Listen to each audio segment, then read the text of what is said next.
Hey, so good morning, folks. So we are like still on the hard in Fernandina, Florida, and looks like there is a few things that we were not aware of.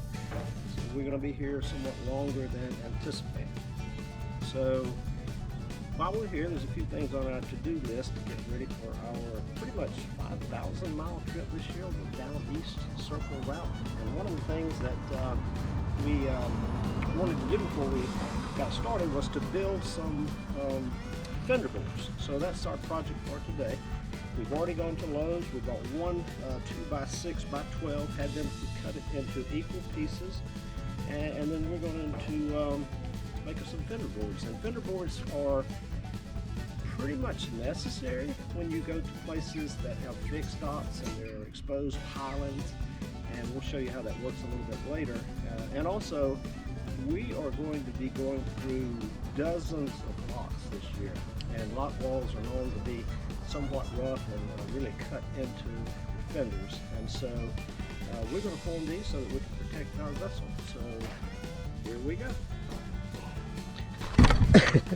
Okay, so I had a little camera problem there, but I know that what I want to do here is I want to round off these corners. I don't want these sharp corners banging into me and causing some boat bites or banging into anything else and causing any damage.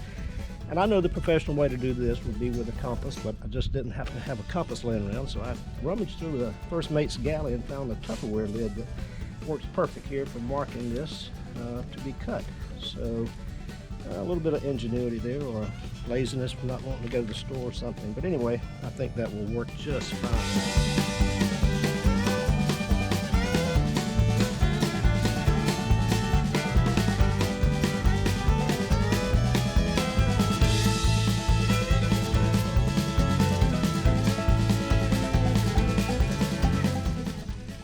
Okay, so now we have all four ends rounded off with the jigsaw. So we are going to now smooth the ends off a little bit with 60 grit sandpaper. I've chosen 60 grit because we're not painting and looking for any good finish here. We just want to smooth off the rough edges a little bit. So 60 grit with an orbital sander.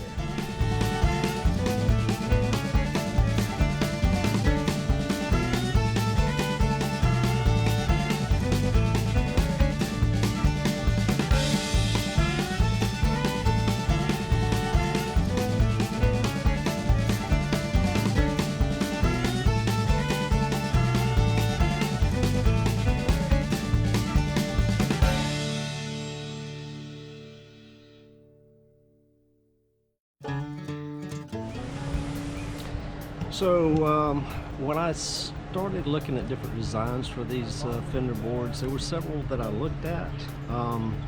One of them, you would like, you know, drill a hole here through the board all the way, and then I looked at some where you would drill a hole all the way through the board. But I saw one that I really liked. It's probably the most difficult one to do, and I've already got it marked up over here so you can see that what I'm going to try to do is very carefully drill a 3/4 inch hole down here through the center, and then I'm going to put an 1.5 inch hole here, right here on the side. That way, I believe it's going to lead to like the least amount of line chafing, and also it's going to keep the line out of the water, which lines in water tend to get really dirty, and that would be one less that I'll have to clean. So that's the plan.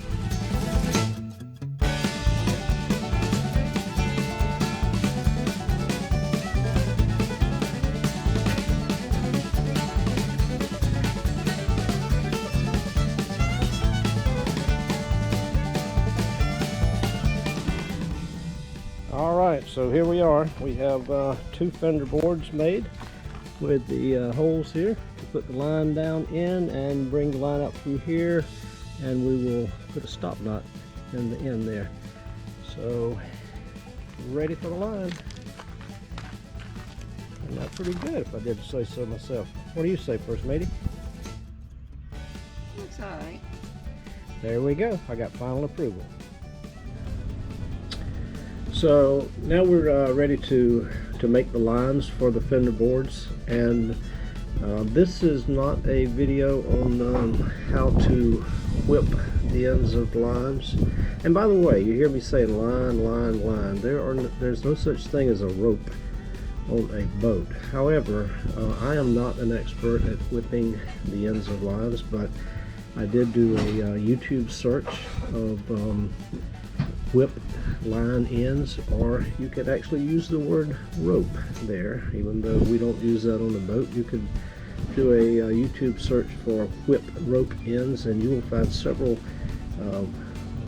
videos that will show you how to do that, and it keeps the end of the line from fraying, and also looks pretty darn good.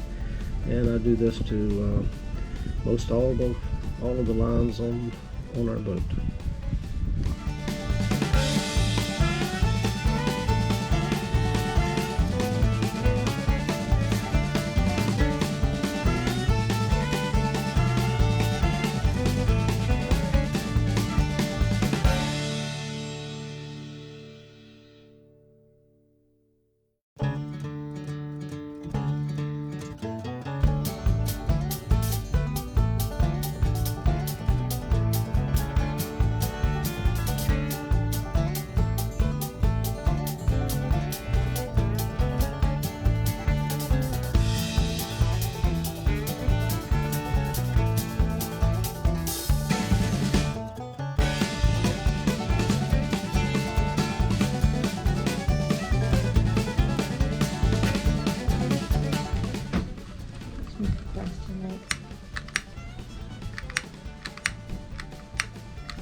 A little windy out here today to be doing this, but you get the idea. Should have probably done it inside. Probably should have done it inside, as my first mate just made us aware of. Going out here because I have everything set up out here. So I chose to put a figure 8 stop knot in the end of this line. Could have chosen several different stop knots, but this one will work very well here. And so with the stop knot there, I can feed my line up through the top here, and there we go. So that pretty much completes the fender boards. I'll get the rest of these lines in, and I'll show you how it looks on the starboard side of the boat. So here's the finished product on the side of Knot Quitters. We use a clove hitch to tie fenders and fender boards to the stanchions. Very simple knot, and it will keep it from slipping down on you.